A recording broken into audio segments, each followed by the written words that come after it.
العشري طلع خاين ومش صاحب صاحبه ولا حاجة. طيب عن ايه بالظبط الفيلم كان بيحكي؟ هل حورية وعشري كانوا سبب في حدوث المجزرة وموتهم هما التلاتة، ولا موتهم كان مصير حتمي للعشق اللي نشأ في هذا العالم؟ في سنة 2001 بيعرض المؤلف عباس ابو الحسن على المخرج مروان حامد سيناريو فيلم هيكون في المستقبل من اهم الافلام في السينما المصرية على الاطلاق، وهو فيلم ابراهيم الابيض، واللي فضلوا 8 سنين كاملين علشان ينتجوا هذا الفيلم. في حلقة النهاردة هنحلل واحد من أعظم الأفلام في السينما المصرية، واللي عنده بالفعل الكثير والكثير من الشروحات، ولكن يا أبو الصحاب هخليك تشوف الفيلم ده من كادر مختلف تماما. تحفة إبراهيم الأبيض صدر سنة 2009، وهو من بطولة محمود عبد العزيز وأحمد السقا وعمرو واكد وهند صبري، ومن تأليف عباس أبو الحسن، ومن إخراج مروان حامد. أول حاجة بيبدأ بها الفيلم هي جملة مساكين أهل العشق حتى قبورهم عليها تراب الظل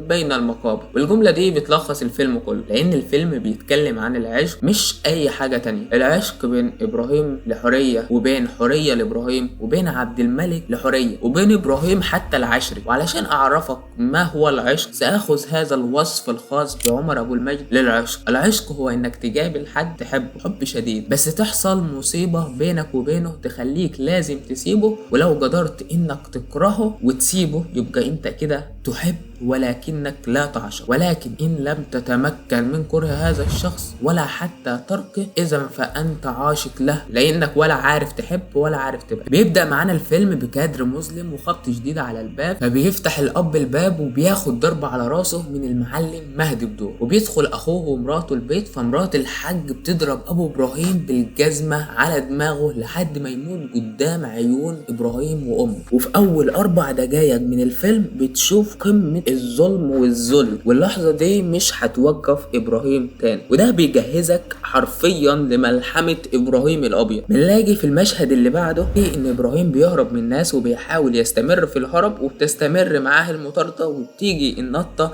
اللي بتنجلك من ابراهيم الطفل الى ابراهيم الابيض، والنجله دي بتعرفك ان هو لا يزال مستمر في الهروب والمعاناه، بس المره دي من الحكومه. لكن دلوقتي ما بقاش لوحده، دلوقتي بقى معاه عشري. عاوز اعرفك ان المطارده دي حصلت وان شوت، على مره واحده. السجه عملها مره واحده وشوت كامل بدون توقف لحظه واحده، لان مروان حامد كان عايز يعيش السجه حاله التعب والتوتر فعلا، ما كانش عاوز السجه يمثل انه تعبان، لا هو السكة فعلا تعبان، بقت مش مطاردة تمثيلية، لان دي حقيقة هو فعلا بيجري. وكمان لما كان بيوجع هو مجبر انه يقوم بسرعة علشان المجاميع اللي وراه ما تبطئش سرعتهم، فيبان ان في حاجة، او يعيدوا المشهد اصلا من الاول. ولما بيوقف علشان ياخد نفسه هو فعلا تعبان بجد. يعني احنا اول مشهد في الفيلم ده 12 دقيقة، 12 دقيقة دول احنا عملنا لهم بروفا قبلها بيوم، دول وان شوت، 7 كاميرات، كاميرا واحد بتدور بعمل الشوت، الكاميرا الاولى بتروح مكان اخر كاميرا. بس نرجع لابراهيم وعشري اللي بيكتشف ان الكيس اللي كان معاه ضاع منه، وابراهيم بيعرف ان سيد شيبة هو اللي خد الكيس. بس اهدى يا عم ابراهيم، انت ما تعرفش سيد شيبة ده يبقى من رجاله مين؟ ده من رجاله عبد الملك زرزور. بس قبل ما نكمل الحوار عاوز اعرف مين البنت دي، واللي مشاهدها تعتبر اتحذفت من الفيلم. لا مش هي بس، ده كمان المعلم مهدي بدور معظم مشاهده اتحذفت. وخليني احكي لك الحكايه. المعلم مهدي بدور ده هو اللي شفناه في اول الفيلم قتل ابو ابراهيم، وبيكون زوج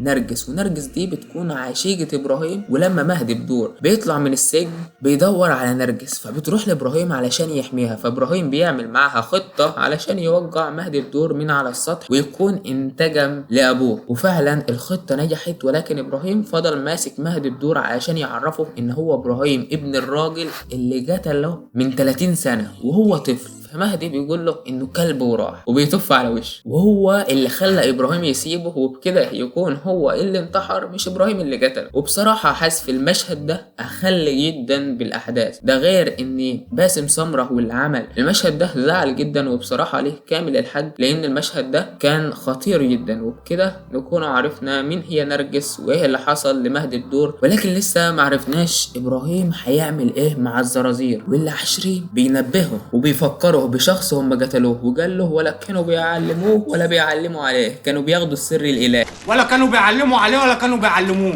كانوا بياخدوا السر الالهي. بس ابراهيم بيعاند وبيروح في الطريق اللي مفيش راجعه منه. تكسر عين اللي قدام منك وتقلبه مره وتخليه يمشي في وسط الناس وعلى قرطه توقيعك. انما دول الزرازير. ابراهيم بيروح وبيمسك شيبة يظبطه، وعاوزك تفتكر ابراهيم اللي كان في البيت بيتكلم بكل الحكمة اللي في الدنيا ومنطق رهيب، بس لما بيروح بيعمل عكس كده تماما. والتفسير الوحيد انه عاد لينتقم، لان هي دي المنطقة اللي هرب منها وهو طفل، ولكن قدام هنعرف هو هرب ليه اصلا. بس في ثواني بنلاقي الخبر وصل لابناء عبد الملك زرزور، فكل واحد بيسيب اللي في ايده وبيروح يشوف مين المختل عقليا اللي بيتجرأ على واحد من رجالة المعلم عبد الملك زرزور. ولكن ابراهيم عمل الصح معاهم وبيسيب لكل واحد منهم علامة علشان يفتكروا بيها. بس هتفضل تقاوم لحد امتى؟ فالقدرة في الاخر تغلب الشجاعة، ولكن بتظهر شخصية هتغير مجرى الاحداث خالص. ومروان حامد عمل هنا تقديمة عبقرية للمعلم عبد الملك زرزور، بيضرب نار في الجو وصوت الرصاص كان بمثابة انهاء المعركة الدامية دي. المشهد بيتغير، بيجي من زاوية اللو انجل شوت علشان تعرف ان ده مش اي حد، وان اخطر واهم شخصية في الفيلم كله، وبيقول الجملة الاشهر في السينما كلها: عدي لشوق لحاجة ايه. وهنا بتبدأ المحاكمة. بنشوف هذا الوحش الذي بإمكانه فقط من خلال عينه أن يرعب من أمامه ويجعله يدلي بالحقيقة، وليس هذا فقط بل يشير بعينه فقط فينفذ قرار الإعدام في الحال، لأن هذا عالم آخر يسمى بعالم عبد الملك زرزور. وبكده إبراهيم وعشري بقوا من رجالة عبد الملك زرزور. ولكن إبراهيم وهو راجع بيقابل الحب اللي كان، بيقابل حورية وبيديها ميعاد علشان تقابله، وبتيجي فعلا وبيقضوا ليلة من الأحلام. بس الصدمة إن عبد الملك نفسه بيحب حورية، أو بمعنى آخر يعشقها، علشان هو بينطبق عليه الشرط بتاعنا. وفي أول مهمة لإبراهيم وعشري بنشوف إن عشري دايما مغيب ومش واعي بأي حاجة، وبدأ يهلوس وهما في العربية، وتخيل نفسه إنه بيخنق غنام وعاوز يقتله، مع إنه ما عملش ده خالص. ده غير إننا لو رجعنا شوية لورا هتلاقي إبراهيم بيقولها له كده نصا: البرشام هياكل دماغك، البرشام وزازة ال 84 والجرأة الكدابة اللي أنت عايش فيها دي هتوديك في ده إن شاء الله. وبقول هما إيه. وكمان وهم واقفين مع العرب بدأ يهلوس تاني، فتدور خناقة بين إبراهيم وعشري وبين العرب، بيقتل فيها إبراهيم 4، وبنعرف إن ده كان كمين أصلا من الجرحي ابن عبد الملك زرزور، بس بيلقى عقابه من المعلم. ولكن بما ان ده طلع كمين فعلا، هل عشري كان حاسس بده ولا كان بيهلوس؟ انا بصراحة شايف انه كان بيهلوس، ودي كانت مجرد خيالات في مخه هو بس، لان لو ده كان حصل ابراهيم كان هينتبه وهيشوف اللي بيجرى قدامه، ما كانش هيفضل يقول له بس يا عشري، وده هيفيدنا في مراجعة شخصية عشري قدام. بس نرجع لابراهيم اللي زادت اهميته عند المعلم، وبعدها بيقابل حورية وبيتفق معاها انهم يتجوزوا ويخلعوا من هنا. وبعدها هيما بيروح ظهور حفيد عبد الملك زرزور، وبتكون حورية واقفة ومركزة معاه جدا. ام حورية بتاخد بالها وبتعرف ان حورية بتحب ابراهيم، فبترجعنا للماضي وتحديدا قبل ما ابو ابراهيم ينقتل، وده السبب في انه ينقتل اصلا. الحكاية وما فيها يا سيدي ان ابراهيم وهو صغير كان بيلعب مع سمير وخد القطة بتاعته. ام سمير بتنزل تضرب ابراهيم ضرب شديد، وناس كتير بتشوف ان ردة فعل ام سمير ردة فعل اوفر زيادة عن اللزوم، ولكن يا ابو الصحاب ام سمير دي شايفاهم مجرد خدم عندهم وبيعطفوا عليهم، ما بالك بقى ان الخدام يتجرأ على سيده؟ دي هتكون بالنسبة لها جناية، لان الكارثة دلوقتي هتحصل، لان ام ابراهيم بتطلع علشان تدافع عن ابنها وتبعد في ام سمير مهما تبعد فيها مش راضية تسيب الواد. عمتك ام ابراهيم تسكت؟ لا والله، راحت مديها قلم مخبرين تدفع ثمنه غالي قوي، زي ما احنا عارفين ايه اللي هيحصل بعد كده. وطبعا ابراهيم بينزل الشغل عند الراجل اللي قتل ابوه، فابو حورية بيدور الضرب في ابراهيم، بس ابراهيم بيدافع عن نفسه وبيقتل ابو حورية وبيهرب منه، ودي القطعة المفقودة من بداية الفيلم. هتسألني يا ابو الصحاب وتقول لي ان ابراهيم فجأة كده اتحول لقاتل، هقول لك لا، كان في مؤهلات كتير عشان توصله للمرحلة دي. اولها ان الراجل ده من قتلة ابوه، ده غير ان احنا هنشوف ام ابراهيم وهي بتوصيه انه ما يخليش حد يدوس عليه، لان اللي هيدوس عليك مرة هيدوس عليك على طول. هو حد يدوس عليك؟ لو حد داس عليك مرة هيدوس عليك على طول، فاهم؟ غير ان الراجل ده داخل يجلد فيه حرفيا، فعاوزه يعمل ايه؟ والسؤال هنا حورية بعد ما بتعرف ان ابراهيم هو اللي قتل ابوها، ايه اللي هيحصل؟ بعد ما كان من ساعة واحدة بتحبه وهتتجوزه وتهرب معاه كمان، دلوقتي شايفاه ان هو قاتل ابوها. وبقت بتكرهه، فبتديله كده جوز جلام محترمين، وابراهيم بيكون واقف مش عارف يقول اي حاجه ولا يشرح لها حتى. وعشان كده ابراهيم بيمشي وبيكون عاوز يقابل حورية تاني مرة اخيرة بس علشان يشرح لها اللي حصل، وبيطلب من عشري فعلا انه يتصرف، وفعلا عشري بيتصرف. ولكن ابراهيم قبل ما يوصل لحورية بينقبض عليه وبيهرب من الجسم وبيحاول يروح لها بس بيلاقيها مشي، فبينقبض عليه تاني. قبل ما نكمل لازم نعرف ان ام حورية بتموت، وحورية بتروح لحد عبد الملك برجليها. بس اللي محدش انتبه له هو ليه عبد الملك بيخلي عشري هو اللي يقتل الشاهد الوحيد على ان ابراهيم قتل 4. في سبب من الاسباب ان عشري يطلع ابراهيم، بس لما في مليون راجل عند عبد الملك زرزور يقدر يعمل المهمة دي بكفاءة أكبر من عشري. بس أنا شايف إن هو كان بيحط عشري تحت الاختبار علشان يشوف دنيته إيه، وبكده إبراهيم يكون طلع وعشري يكون خد علامة الثقة من عبد الملك زرزور. وهنا بالظبط بتبدأ كل حاجة تتغير، لأن إبراهيم طلع في نفس اليوم اللي عبد الملك بيتجوز فيه حورية، وبيكون في حالة مزرية، فبيقرر انه يسيب الشغل عند عبد الملك ويروح يشتغل عند الحاج فارس. ولكن عشان تتقبل في الشغلانه ديت لازم تحل فزوره بسيطه كده، فزوره الحاج فارس اللي طول عمري انا بتوه فيها، ولكن المره دي هركز عشان احل لك الفزوره دي يا ابو الصحاب. فعاوزك تحط لي لايك وسبسكرايب عشان تدعمني ان اكمل في المحتوى ده. والفزوره بكل اختصار بتقول: اسد بيحكم مملكته، روحه في بنته اللي ما جابش غيرها، بس بتقابل ضبع خسيس بتحبه وبتبقى روحها فيه،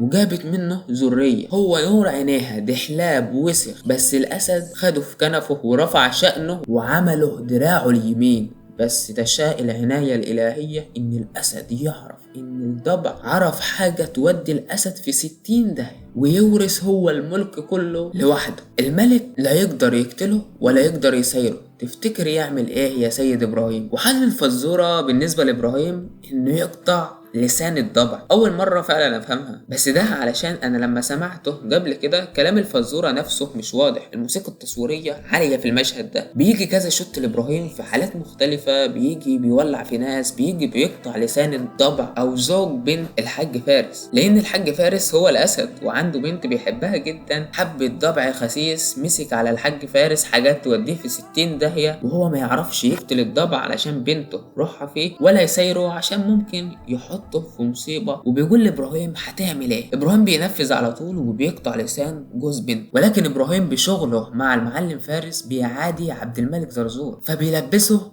قضية وبينقبض عليه تاني وبيتحكم عليه بسنتين. وهو داخل كان عشري في ظهره، بس عشري هيكون سبب كل الخراب اللي هيحصل. والمعلم عبد الملك زرزور ما بقاش زي زمان، لان لما حورية بتسيب البيت والمعلم بيعرف الخبر ده تقدر تشوف في وشه الذل والحزن. ومن هنا تكون بداية النهاية، لان حورية بتروح بيت ابراهيم وتنام هناك، ومن هنا كل البلاوي هتحصل حرفيا.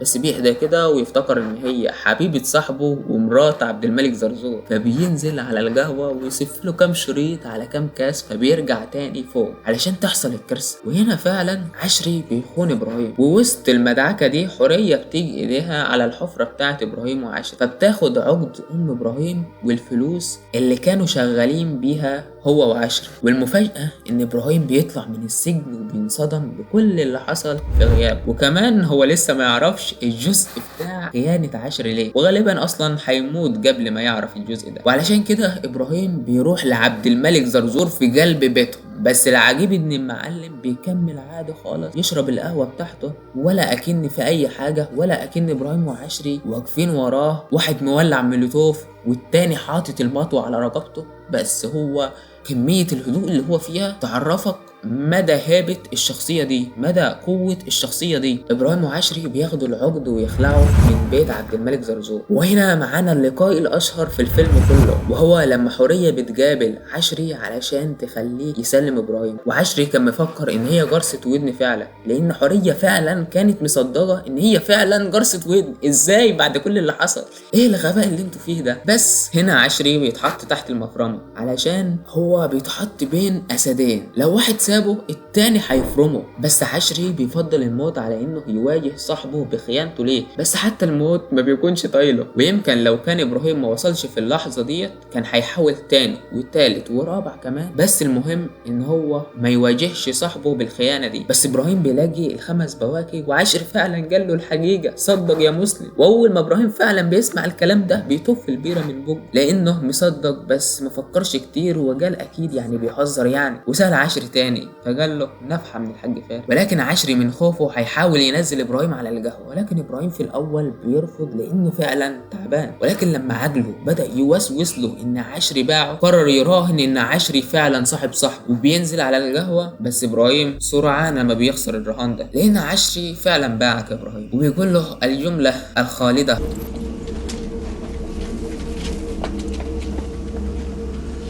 بعتني بكام يا صاحبي؟ وعلشان حورية عارفة يعني ايه انك ترفع مطوع للمعلم عبد الملك زرزور، فمن كتر الجلج على ابراهيم بتروح وراهم علشان نختم بفينال ملحمي حرفيا. ابراهيم بيحاول يقاوم لاخر نفس، عشري بيموت قصاد عينيه، وحورية بتوصل للمكان، ولكن المعلم بيقابلها ويقول لها اهون عليكي تهوني عليا. بس حورية ما بتعتمدش امامي وبتمشي، فالمعلم بيضرب عليها رصاصة الرحمة بالنسبة ليه هو علشان هو تخلص من عشقها. بص لي بقى على رياكشن العبقري محمود عبد العزيز في تركيبة حزن واسف وندم وكسرة. بس ابراهيم وحورية بيعافروا عشان يوصلوا لبعض، ولكن قبل ما ابراهيم ما يوصل الجرح يولع فيه، وابراهيم بيحاول يطفي نفسه، وبنشوف لحظة من اصعب اللحظات في السينما المصرية. والمشهد ده السجة ولع فيه مرتين، لان المشهد ده اتعاد مرتين. يكفي انه ولع فيا مروان حامد، ما ولع فيا مروان والله العظيم مرتين. يا نهار يحوس. بس بعد ده كله ابراهيم بيفضل عايش وبيروح لحورية علشان يطمن قلبه، ولكن للاسف يا ابو الصحاب حورية بتموت بين ايديه، وبعدها هو كمان بيفارق الحياة وبينتهي معاه تحفة ابراهيم الابيض. اما عن السؤال اللي انت بتدور عليه وهل هو فعلا عشري خان ابراهيم، فلو انت عاوز رأيي انا شايفه مش خاين، لان في الاول والاخر عشري انسان، والانسان ضعيف ممكن يضعف قدام شهوته، وطبيعي انه يخاف على حياته، وهو بالفعل حاول وجاب اخره، وهو فعلا اتحط ما بين اسدين ان هرب من حد هياكله تاني، وهو ده اللي حورية قالته له بالحرف. بس هل عشري كان واعي اصلا بمدى حب ابراهيم لحورية؟ كان واعي جدا بحب ابراهيم لحورية. امال عمل اللي هو عمله ده ليه؟ يمكن من منظوره ان هو شايف ان حورية عمرها ما كانت لابراهيم، وانه عمره ما يوصل لها، وانها عمرها ما هتكون نصيبه. ولما رفع الحبايتين والدماغ راحت، قرر انه لاول مرة مش هيعيش دور الجرأة الكذابة، لا هو هيعمله، هو هياخد الجرأة والثقة وينفذ علشان يثبت لنفسه انه ذو اهمية، ومش مجرد تابع لابراهيم ولا عبد الملك ولا لاي حد، هو هيعمل اللي في دماغه. ويمكن القرار ده الوحيد اللي عمله عشري من نفسه بدون اوامر من حد او حتى انصياع ورا شخص بعينه، ولكن ده جاب الخراب عليه لان عشري اختار انه يسكت، والسكوت هنا كان عقابه موته. بس اللي بيفضل في دماغي هو ان عشري مش لوحده في القصة دي، في طرف تاني، والسؤال بتاعه صعب برضه. هل حورية باعت ابراهيم ولا هي برضه كانت ضحية العشق زيه؟ يعني لما راحت واتجوزت المعلم عبد الملك زرزور، هل دي كانت خيانة ولا لا؟ انا رأيي برضه ان حورية ما خانتش ابراهيم، لانها كانت شايفاه ان هو قاتل ابوه، بس برضه بتحب، بدليل انها قبل ما تروح لعبد الملك زرزور ادت له فرصة علشان تسمعه، وكمان اختارت انها تموت مع ابراهيم لانها بتعشقه. ولكن عقلها كان رافض ابراهيم برضه لان هو اللي قتل ابوه. وكما قال الشاعر ان الحب هو ان يتفق عقلك وقلبك على شخص واحد، وده كان صعب يحصل مع حورية. ولكن هل عشري لو كان راح وقال لابراهيم وحكى له كل اللي حصل، كان اللي حصل في الفينال ده هيتكرر ولا النهاية هتكون مختلفة؟ اولا ابراهيم مستحيل كان يبيع عشري للزرازير ويسيبهم يقتلوه، لان ابراهيم يعشق عشري، والدليل على ده هو لما بيجيبوا عشري قدام عينيه والزرازير مقطعينه، بيكون ابراهيم عاوز يفلت ويروح له وينقذه من بين ايديه، بيصرخ باسمه ألما على فراقه.